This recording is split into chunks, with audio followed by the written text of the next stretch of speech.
Tax ടോക്കിന്റെ 69ാം എപ്പിസോഡിലേക്ക് സ്വാഗതം.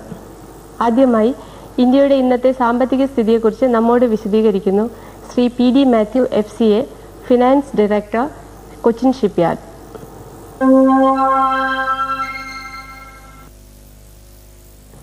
നമ്മുടെ രാജ്യത്തെ സാമ്പത്തിക രംഗം ഒരു പരിണാമദശയിൽ കൂടെ കടന്നുപോവുകയാണ് എന്നുള്ള കാര്യത്തിൽ സംശയമില്ല.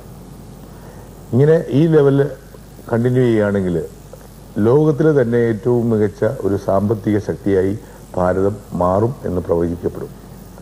ഇന്ന് നിലവിലുള്ള ദേശീയ തലത്തിൽ നിലവിലുള്ള നമ്മുടെ രാജ്യത്തെ സാമ്പത്തിക രംഗത്തെക്കുറിച്ച് നമ്മോട് പ്രതികരിക്കാൻ ഇന്നിവിടെ എത്തിയിരിക്കുന്നത് Shri PD Mathew FCA, finance director, Cochin shipyard. താങ്കൾക്ക് ഈ പരിപാടിയിലേക്ക് സന്തോഷം.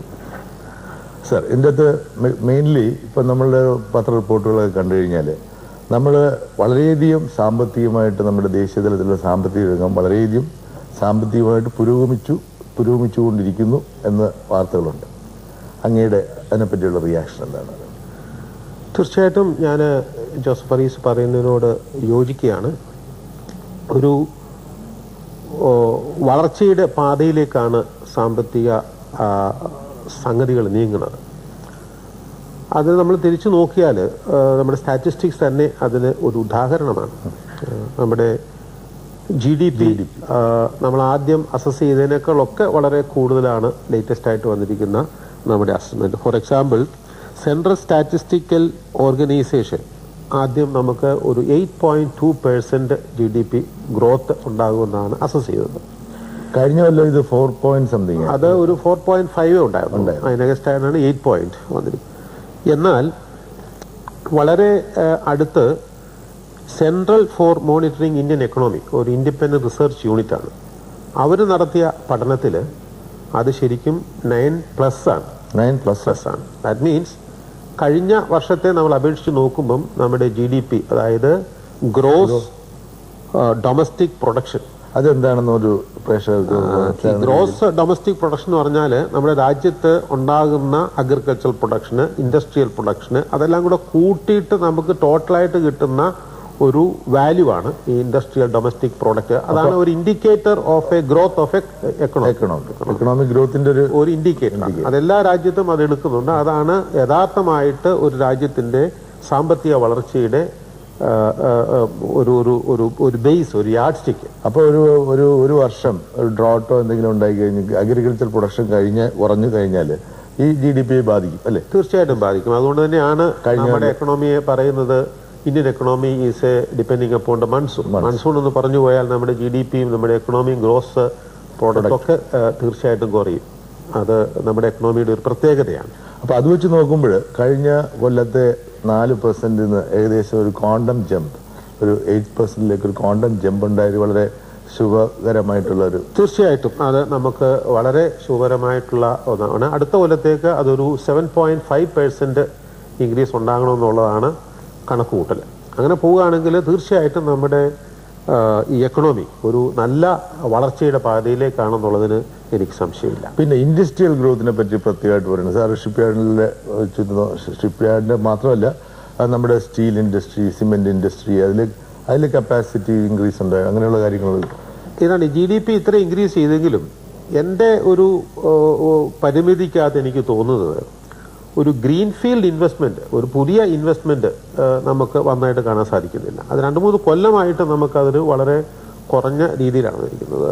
ഒരു 2001-2002 നോക്കുകയാണെങ്കിൽ ഏകദേശം 29% ഡിപ്പാണ് ആ ക്യാപിറ്റൽ ഇൻവെസ്റ്റ്മെന്റ് ഉണ്ടായിട്ടുള്ളത്. അതായത് നമ്മൾ പുതിയ ഇൻഡസ്ട്രീസ് വരുന്നില്ല എന്നുള്ളതാണ്. അത് ദേശീയ തലത്തിൽ തന്നെ അങ്ങനെയാണ്. ദേശീയ തലത്തിൽ, ഇന്ത്യൻ തലത്തിൽ അങ്ങനെയാണ് കാണുന്നത്. കേരളത്തെ സംബന്ധിച്ചിടത്തോളം പറയേണ്ട കാര്യമില്ലല്ലോ. നേരെ മറിച്ച് അത് 92-93 ആ വളർച്ച 4.5% ആയിട്ട് കുറഞ്ഞു. അങ്ങനെ 2-3 കൊല്ലമായിട്ട് നമ്മൾ നോക്കുകയാണെങ്കിൽ നമ്മുടെ പുതിയ ഇൻഡസ്ട്രിയിലേക്കുള്ള ടോട്ടൽ ഇൻവെസ്റ്റ്മെന്റ് വളരെ കുറഞ്ഞാണ് വരുന്നത്. അപ്പൊ ഈ GDPയെ ബാധിക്കുന്ന ഒരു കാര്യത്തിൽ ഈ പ്രൈസ് ഇൻക്രീസ് വന്നിട്ടുണ്ടെങ്കിലും GDPയെ ബാധിക്കും. അതുകൊണ്ട് വാസ്തവം പറഞ്ഞാൽ എക്കണോമിയുടെ ഒരു വളർച്ച എന്ന് പറയുന്നത് പുതിയ ഒരു ഇൻഡസ്ട്രി വന്നിട്ട് പ്രൊഡക്ഷൻ കൂട്ടിയിട്ട് ആണെന്ന് ഞാൻ വിശ്വസിക്കുന്നില്ല. ഒരു പ്രൈസ് വ്യത്യാസങ്ങൾ വന്നിട്ട്, ഫോർ എക്സാമ്പിൾ സ്റ്റീലിന്റെ പ്രൈസ് കൂടി, അതുപോലെ തന്നെ നമ്മളുണ്ടാക്കുന്ന സാധനങ്ങളുടെ ഒരുവിധമൊക്കെ വില കൂടിയിട്ടുണ്ട്. അത് ഇൻഡസ്ട്രിയിൽ ഒരു വ്യത്യാസം, ഒരു മാർക്കറ്റ് ഡ്രിവൺ GDP ആണ്, GDP. അല്ലാതെ ഒരു പ്രൊഡക്ഷൻ ഡ്രിവൺ GDP ആണെന്ന് ശരിക്കും പറഞ്ഞു കഴിഞ്ഞാൽ നമ്മൾ കപ്പാസിറ്റി ഇൻക്രീസ്, ഇൻഫ്രാസ്ട്രക്ചർ മേഖലയിലുള്ള ഇൻവെസ്റ്റ്മെന്റ്സ് വെച്ച് നോക്കുകയാണെങ്കിൽ ഈ GDP വാസ്തവത്തിൽ ഒരു ഇൻഡിക്കേറ്റർ എന്ന് പറയുന്നതിന്റെ സാങ്കത്യത്തെ പറ്റി തന്നെ നമുക്കൊരു സംശയം തോന്നാം. തീർച്ചയായിട്ടും അതൊരു ഇൻഡിക്കേറ്റർ തന്നെയാണ്, അല്ലാതെ നമുക്ക് എടുക്കാൻ ഒക്കത്തില്ല. നേരെ വെച്ചൊരു ക്വാണ്ടിറ്റി ഒരു കമ്പാരിസൺ നമുക്ക് എടുക്കാനുള്ള ഒരു ഫോർമുല അങ്ങനെ ഒരു ബാധ്യത നമുക്കില്ല. അപ്പോൾ വാട്ട് അബൌട്ട് ഇൻഫ്ലേഷൻ? നമ്മൾ വിലക്കയറ്റം ഇപ്പോൾ നമ്മൾ വേറൊരു കാര്യം നോക്കണം. ഈ ഒരു കാലഘട്ടം നമുക്ക് തോന്നിയിട്ടുള്ളത് 1-2 കൊല്ലമായിട്ട് നമ്മുടെ ഇൻട്രസ്റ്റ് റേറ്റ് വളരെ കുറഞ്ഞു വരുന്നത് നമുക്ക് കാണാം. ഒരു 12% 13% ഒക്കെ ഉണ്ടായിരുന്ന ഇൻട്രസ്റ്റ് ഇപ്പോൾ ഒരു 5-6% ഡെപ്പോസിറ്റ് വന്നിരിക്കുക. ഗ്ലോബൽ ഇതിലോട്ട് പോവുകയാണ്, ഒരു ഗ്ലോബൽ ട്രെൻഡാണ്. നേരെ മറിച്ച് ഗ്ലോബലിലേക്ക് നമുക്ക് പോകാൻ പറ്റില്ല. ഗ്ലോബലിലേക്ക് പോവുകയാണെങ്കിൽ ലൈബോർ റേറ്റിൽ അവിടെ ഒരു ലോൺ കിട്ടണമെങ്കിൽ 1.25% വരത്തുള്ളൂ. മനസ്സിലായി. മിക്ക ഇന്ത്യൻ കമ്പനികളും ഫോറിൻ ഇമ്പോർട്ട് ചെയ്യുന്ന കമ്പനികൾ ചെയ്യുന്ന ഇതാണ്. ഞങ്ങളെപ്പോലെ ഇൻഡസ്ട്രിയും ചെയ്യുന്നത് ഒരു ലൈബോർ ബേസ്ഡ് ഉള്ള ഒരു ലോങ് ടേം ബയേഴ്സ് ക്രെഡിറ്റ് എന്തെങ്കിലും എടുക്കും. അത് 1.25% ലൈബോർ പ്ലസ് വരത്തുള്ളൂ. എല്ലാം കൂടെ കണക്ക് കൂട്ടി നോക്കിയാലും ഒരു 3% കൂടുതൽ വരത്തില്ല. അപ്പൊ നമുക്ക് അങ്ങനെയുള്ള ഒരു ഫോറിൻ ലോൺ എടുക്കുന്നതാണ് ഇപ്പോഴും ലാഭം. അപ്പൊ നമ്മുടെ ഇന്റർനാഷണൽ ലെവലിലേക്ക് നമ്മുടെ ഇൻട്രസ്റ്റ് റേറ്റ് വന്നു എന്ന് പറയാൻ ഒക്കത്തില്ല. നേരെ മറിച്ച് ഈ ഇൻട്രസ്റ്റ് റേറ്റ് തീർച്ചയായിട്ടും നമ്മുടെ ഇൻഫ്ലേഷനെ കൂടെ റിഫ്ലക്ട് ചെയ്തിട്ടാണ് ഇരിക്കുന്നത്. ഇൻഫ്ലേഷൻ ഇപ്പം പറയുന്നത് ഒരു 4.5% ഇൻഫ്ലേഷൻ നമുക്ക് ഉണ്ടാകുമെന്ന് പറയുന്നെങ്കിൽ തന്നെയും യാഥാർത്ഥ്യമായിട്ട് അതിനേക്കാളും കൂടുതലാകാൻ സാധിക്കും. അപ്പൊ ഈ ഇൻഫ്ലേഷന്റെ ഒരു ഇൻഡിക്കേറ്റർ എന്ന് പറയുന്നത് നമ്മൾ കൺസ്യൂമർ പ്രൈസ് ഇൻഡെക്സ് ആണ്, wholesale retail consumer price index. അത് വെച്ച് നോക്കുമ്പോൾ സാധാരണക്കാരനെ സംബന്ധിച്ചിടത്തോളം ഇവിടെ ഇൻഫ്ലേഷൻ ഇല്ല എന്ന് പറയുമ്പോൾ തന്നെ നിത്യോപയോഗ സാധനങ്ങൾക്കുള്ള വില വർദ്ധിക്കുന്നുണ്ട് എന്നുള്ളൊരു സത്യമാണ്. തീർച്ചയായിട്ടും വർദ്ധിക്കുന്നുണ്ട്. പർച്ചേസ് പവർ കൂടുന്നുണ്ട് ആൾക്കാരുടെ, കൂടാതിരിക്കുന്നില്ല.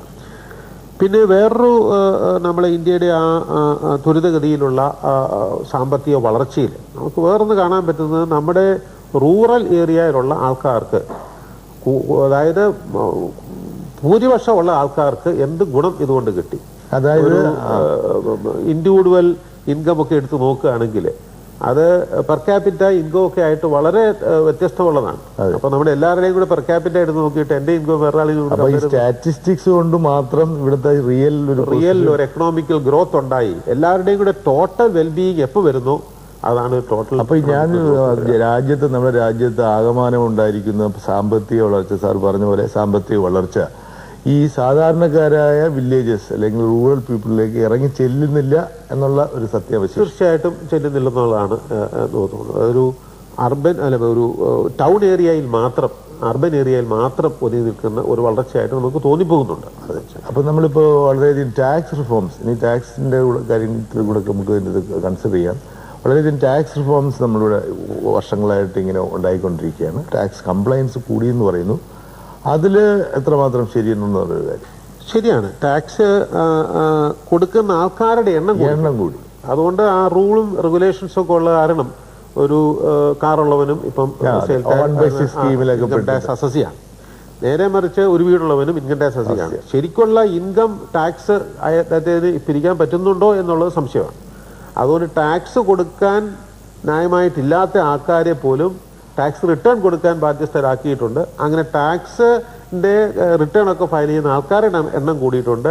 ടോട്ടൽ ടാക്സ് കളക്ഷൻ കൂടിയിട്ടുണ്ടെന്ന് എനിക്ക് തോന്നുന്നില്ല. കാരണം ഉദാഹരണം എടുക്കുന്ന സ്റ്റാറ്റിസ്റ്റിക്സ് എടുക്കുകയാണെങ്കിൽ